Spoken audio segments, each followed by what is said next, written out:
Hi everyone. Okay, so I want to talk a little bit about some of the changes to the table of diversity that are coming in the 2025 launch. But first, you may be thinking, why a 2025 launch? Like, what's the big deal?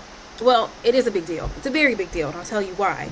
The table of diversity is updated every couple of years. I try to keep it to 2 years, and just think about all the changes that are happening within our world, how people refer to themselves, how we refer to others, and the table of diversity. I really want to reflect how people talk about diversity in a number of ways, but also to push the conversation forward.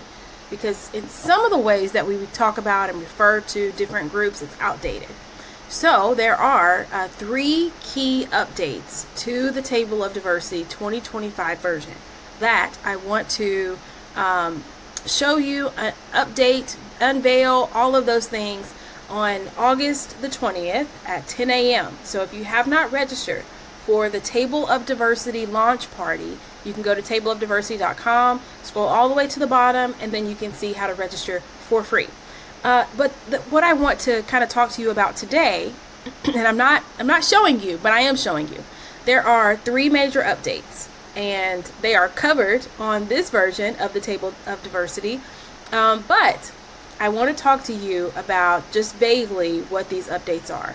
So if you know anything about this first column, then you know what that column is, and there are some big changes that are coming that are going to push the conversation forward in a really meaningful and transformative way.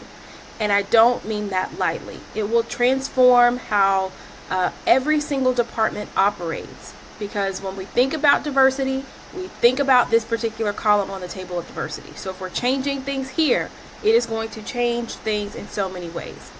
We are adding a column to the Table of Diversity. And this has probably not happened in a very long time, that we've added an entire column on the Table of Diversity.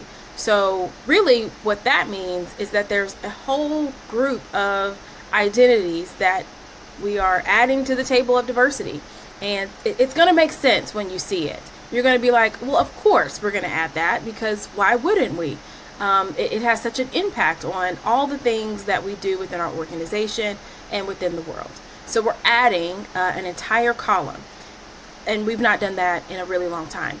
The third update is down here in the language group, and we're adding a language. And again, once you see it, you're going to be like, oh, that makes sense. Like, why wasn't it there all along? But we're adding it in the year of 2024/2025. So if you want to learn more about these updates, join me on August the 20th at 10 a.m. Eastern Time.